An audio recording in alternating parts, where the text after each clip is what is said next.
Hola, bienvenidos a Hogar Dulce Hogar. Mi nombre es Rodolfo Rosales y mi esposa que me acompaña, Tomasita Rosales. y juntos le damos una cordial bienvenida a este programa que es dedicado a usted y a su familia. Y nuevamente estamos en sus hogares para conversar ahora sobre el tema las reglas en el hogar. Hace un tiempo atrás conversábamos aquí acerca de la disciplina en el hogar, la importancia de la disciplina. Y cuando hablamos de la disciplina, hablamos un poquito acerca de las reglas. Y me gustaría que hoy continuáramos un poquito más hablando acerca de las reglas, algunas características de cómo deben ser las reglas en la casa y cómo se mira una casa que no tiene reglas, que no tiene reglamentos, que no tiene... yo creo que es bien importante. ¿Cómo le parece? Por supuesto que sí, porque es necesario y deben de existir las reglas en el hogar. Deben existir y respetarse, me imagino, ¿verdad? Porque hay casas, lugares donde hay muchas reglas, pero ninguna se respeta. Exacto. Entonces, como decía un maestro mío, es mejor que hayan poquitas reglas y que se respeten y no que haya muchas y que todo el mundo las viola. Exacto. Así que de nada sirve una regla que no se cumple, que no se respeta. Así que vamos a entrar en este tema, pero antes quisiéramos pedir a Dios su bendición, que nos dirija, y vamos a orar entonces. Buen Dios y Padre nuestro, nuevamente, muchas gracias te damos porque nos das la oportunidad linda de conversar aquí como familia acerca de temas que son tan importantes y nos edifican. Te pedimos nos bendigas, nos dirijas, pero en forma especial a aquellos que en sus hogares ahí, Señor, están escuchando y que estas conversaciones puedan ser de una gran bendición para ellos. Hoy, al hablar de las reglas en el hogar, ayúdanos para que todo lo hagamos para gloria tuya. Amén. En Cristo Jesús lo pedimos. Amén. A mí me gustaría comenzar abriendo la palabra de Dios en un pasaje que pienso que es importante para el comienzo de este tema, la plática, la charla que vamos a tener. En el Salmo 127, el primer verso dice: si Jehová no edificare la casa, en vano trabajan los que la edifican. Si Jehová no guardare la ciudad, en vano vela la guardia. Yo creo que Dios está interesado en velar por la casa, por el hogar, por la familia. Y debiéramos nosotros desde el mismo principio, vamos a decir, cuando una pareja se encuentra, cuando una pareja se comienza a conocer, si se trata de una pareja cristiana, un joven, una joven cristianos, yo creo que es tan importante que desde el mismo comienzo se le dé a Dios un lugar especial en esa relación, se le invite a formar parte, porque yo creo que cuando hablamos de problemas y conflictos en el hogar, Dios tiene todas las formas posibles para ayudarnos a solucionarlos. ¿No le parece? Claro que sí. Así que aquí dice: si Jehová no edificare la casa, en vano trabajan los que la edifican. Nosotros podemos estar dándole vueltas y vueltas y quebrándonos la cabeza, por decir algo, y tratando de buscar soluciones a los problemas de nuestros hijos, pero si no dejamos que Dios forme parte de nuestra preocupación y no le damos a Él la oportunidad para que nos ayude, yo creo que el trabajo de la paternidad se convierte, así como quien dice, cuesta arriba, muy difícil, a veces tal vez imposible. Sí, porque muchas veces, dependiendo el momento, el problema, muchas veces los padres creemos que no estamos ni capacitados para resolver X situación. Pero siempre yo he dicho, no podemos rendirnos nunca como padres, porque si nosotros dependemos de la dirección divina de Dios, es un hecho que Él nos va a dar la sabiduría y Él nos va a dar la salida para que vamos a encontrarle la solución a ese problema, porque no estamos solos, definitivamente.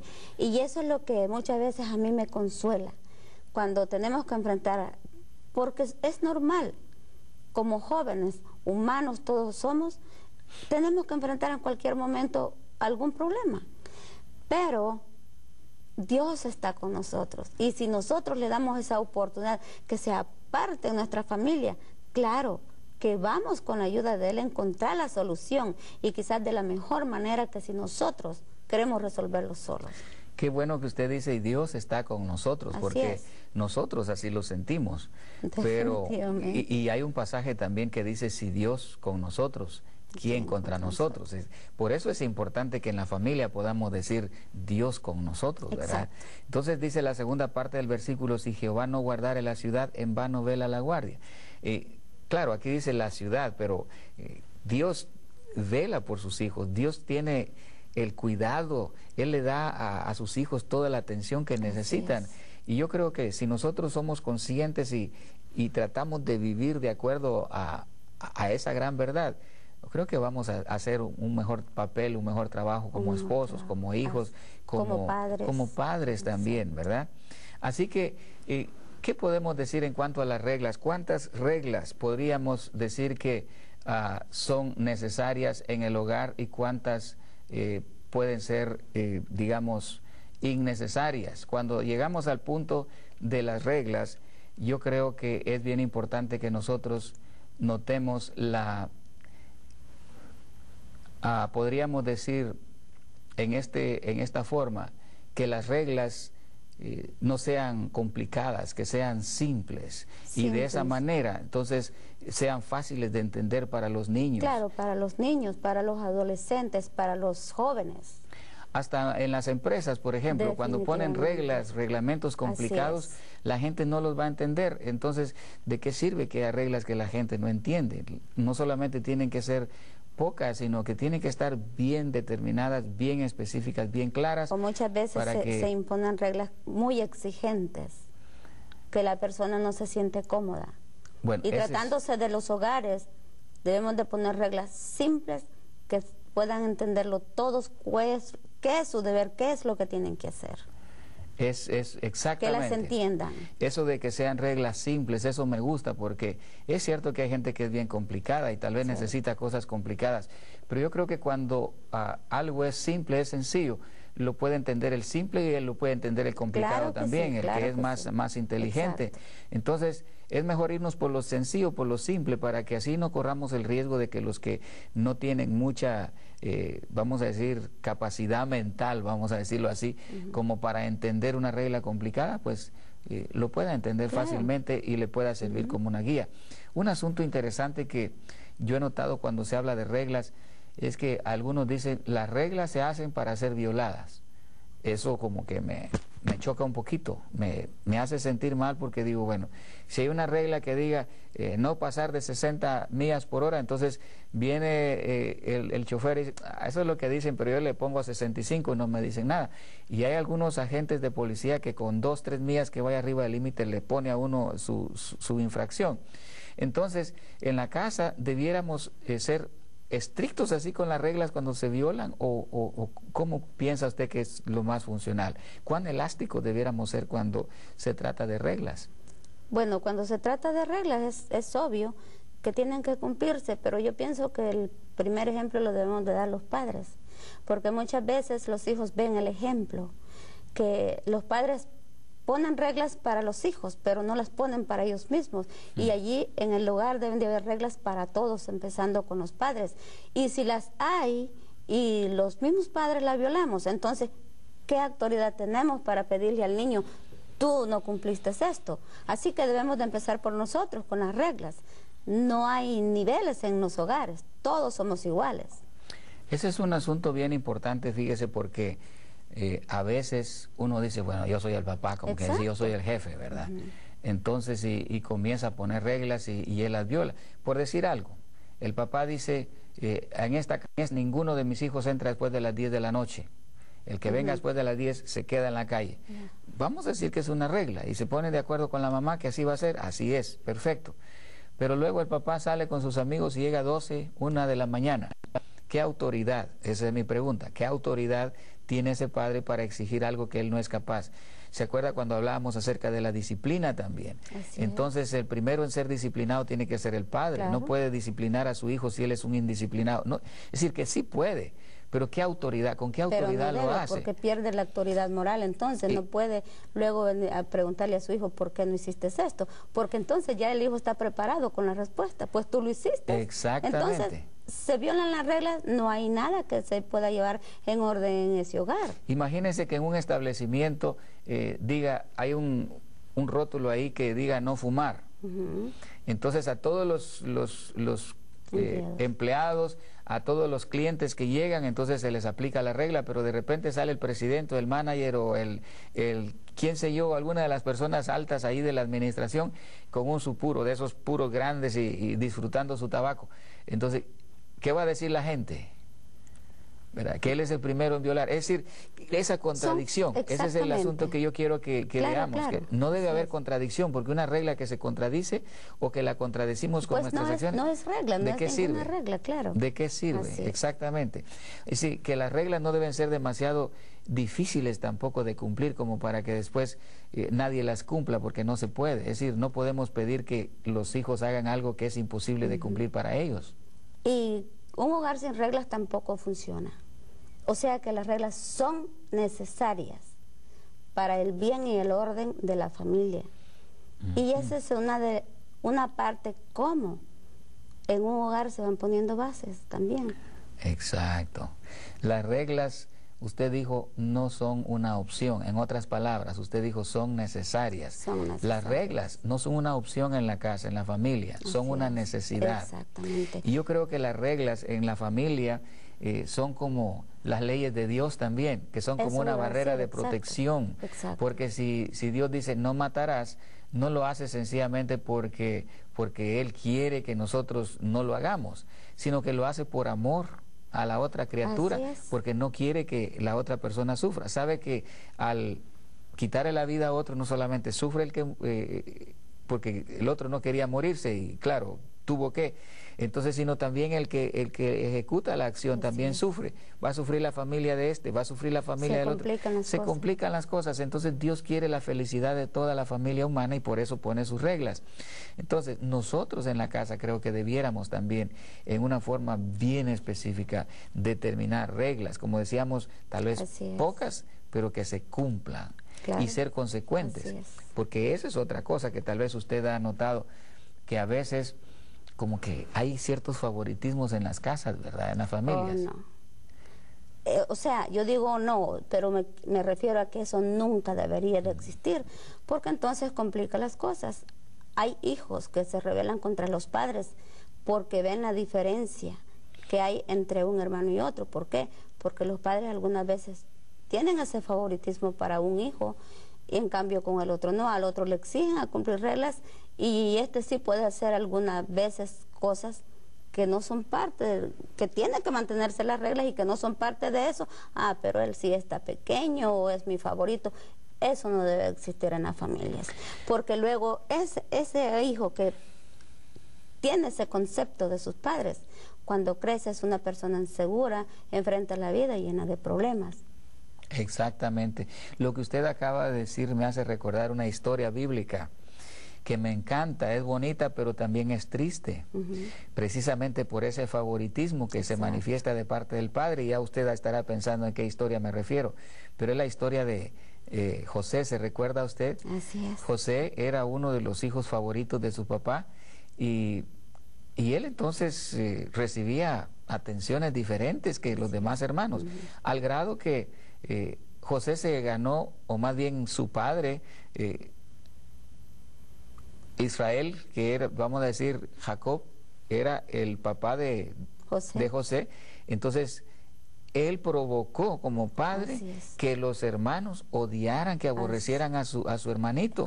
Es decir, que la acción del papá, que según él estaba favoreciendo a José, no era un favor que le estaba haciendo, sino que era un gran mal que le estaba haciendo, porque sus hermanos, que era con quienes él debiera de llevarse bien, entonces estaban en contra de él, se ganó el aborrecimiento de ellos. Claro que sí. Y yo creo que en todas las familias donde hay favoritismo de parte de los padres ocurre eso, fíjese, porque cuando un papá, digamos, vamos a suponer que nosotros tenemos 4 hijos, y eso no es una suposición, es real, ¿verdad? Es una realidad. Pues eso yo me acuerdo, yo no sé si hice bien la cuenta, pero son 4 los que llevamos. Hasta ahora sí. Hasta ahora. Entonces, pero note bien, son 4. Y supóngase que yo tengo, bueno, yo vengo de la calle, traigo una manzana, por decir algo. Yo entonces le digo a Raquelita, que es la más chiquita, le digo, mira hija, como tú eres la más chiquita, entonces tú te vas a comer esta manzana. Y los otros se quedan ahí mirando que su hermanita se está comiendo la manzana. Entonces ellos van a sentir cierto resentimiento conmigo y también contra ella van a sentir sentimientos, van a tener sentimientos feos. Entonces, lo que a mí me enseñaron, y es lo que yo he leído, lo que yo he aprendido a través del estudio de la Biblia, lo que me enseñaron en mi casa, mi mamá también, es que si una manzana hay y son 4, pues la manzana la vamos a dividir entre los 4 para que nosotros no expresemos esa preferencia con ninguno de ellos. Yo creo que el hecho de tener X número de niños, eso mismo nos indica que como padres tienen que ser partes iguales. Exactamente. Por lógica nosotros lo podemos captar y aprender. No se puede, como algunos padres dicen que quieren más a unos hijos que otros. Yo creo que el amor no se puede dividir por libras o por onzas, sino yo realmente en mi caso debiera de ser, yo no puedo, para mí es todos igual, ¿verdad? Igual. Y eso me hace sentir, como madre, me hace sentir satisfecha. Yo creo que todo padre que es ecuánime, que se trata igual a todos sus hijos, creo que tiene esa satisfacción, ¿verdad? Pero si hay alguno que sucede, realmente eso sucede, hay casos que se dan así. Prefiere más a uno que a otro, entonces, claro, se mete en problemas él y mete en problemas a sus hijos también.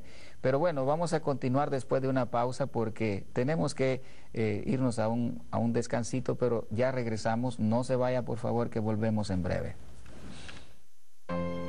¿Desea hacer realidad el hogar que usted soñó, viviendo intensamente y con mucho amor las distintas etapas de su vida matrimonial? Para alcanzar éxito y plena felicidad, le ofrecemos gratuitamente el libro El hogar que yo soñé, escrito por el pastor Jorge Meyer y su esposa Nidia. Llámenos o escríbanos y reciba este precioso regalo. Nuevamente, bienvenidos a su programa Hogar, Dulce Hogar, con el tema Las reglas en el hogar. Sí, como estábamos diciendo, la importancia de las reglas en el hogar. No puede haber un hogar sin reglas, sería un desastre.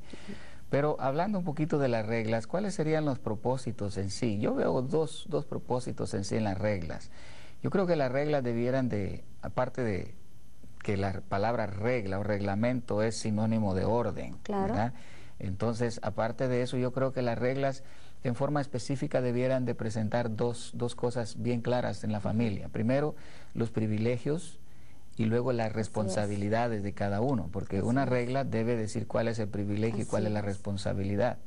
Otra cosa que debe estar bien claro también cuando hablamos de reglas es si se viola la regla, cuál va a ser la consecuencia. Exacto. Y por supuesto que la consecuencia se cumpla. Exacto. ¿Verdad? Porque si nosotros decimos, si haces eso, te va a pasar esto otro. Entonces, y luego el niño, como el niño quiere saber si es cierto, ¿verdad? Que el papá cumple sus reglas. Entonces, como que prueba. Entonces, él hace lo que le dijeron que no lo hiciera. Entonces, y el papá dice, ay, se ríe nada más. Entonces, por esta vez está bien. Sí, te la voy a perdonar ahora, pero la próxima vas a ver. Y esa próxima nunca viene, porque el niño entonces agarra vuelo, agarra alas, o como decimos, confianza, y sabe que su papá no tiene... No cumple. No cumple, exactamente. Él dice no cumple.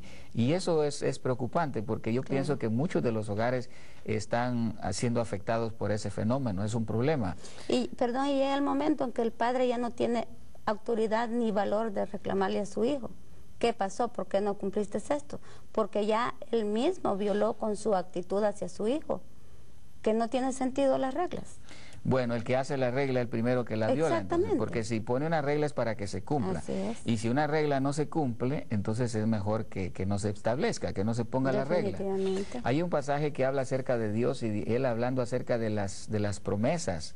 Dice que que es mejor que no prometamos si no somos capaces de cumplir. Exacto. Entonces eso se aplica a las reglas de la casa también, porque si nosotros le prometemos al niño, ¿verdad? Si haces eso, te va a pasar esto, y no se lo cumplimos, entonces nosotros estamos estamos enseñándole al niño que nosotros no tenemos credibilidad, que no somos dignos de confianza, de creernos. Entonces cuando digamos otra cosa después, tampoco nos va a creer. Así que las reglas no solamente deben mostrar los privilegios, sino la responsabilidad de las obligaciones. Cuando hablamos entonces de privilegios y obligaciones, entonces cuando las reglas están bien claras, entonces permite que los niños o los miembros de ese equipo, de ese grupo familiar, entonces sepan exactamente cuál es su responsabilidad, qué es lo que tienen que hacer, y saben que si no se hace así, va a suceder lo otro. Es decir, hay consecuencias, ¿verdad? Y que ellos lo tengan bien claro en su mente, no importa la edad que sea. Usted trabajando con niños se ha dado cuenta que los niños desde chiquititos entienden, comprenden cuando hacen mal. Ellos saben cuando cometen algún error y entonces están esperando a ver qué va a pasar, ¿verdad? Porque se dan cuenta que hicieron algo que les dijeron que no hicieran y se quedan esperando quietecitos a ver, ¿y ahora qué va a pasar? Y pasa el tiempo y no pasa nada, y dice, es que alivio, ¿verdad? Ya me salvé. Entonces eso que pasa en la mente del niño es un tremendo daño, porque el niño la próxima vez con confianza va a hacer lo malo y no va a haber ninguna consecuencia. Yo creo que cuando conectamos estas reglas con la experiencia del cristiano, es importante que nosotros como padres les enseñemos a los niños desde chiquitos para que cuando lleguen a entender mejor las cosas espirituales, entonces ellos sepan que así como las reglas de su casa tenían que respetarlas, ahora van a conocer las reglas de Dios, los reglamentos de Dios, y que los respeten así como respetaban las reglas de su casa. ¿Por qué? Porque los padres en cierta medida son como una representación de Dios para sus hijos, mientras ellos no entienden por sí mismos. Los niños pueden entender mejor a Dios como Padre dependiendo la clase de padres que somos nosotros y cómo nosotros aplicamos, digamos, los principios, las normas o los reglamentos en la casa. Hay algunos casos cuando una regla se puede llevar a un extremo. Una regla extrema, por ejemplo, que podríamos criticar. Vamos a decir, hay padres que le dicen al niño, bueno, si te portas mal, te vas a quedar sin comer. O sea que hay alguna forma, hay alguna razón, algún elemento que justifique que el papá le diga al hijo que de castigo no lo va a dejar comer.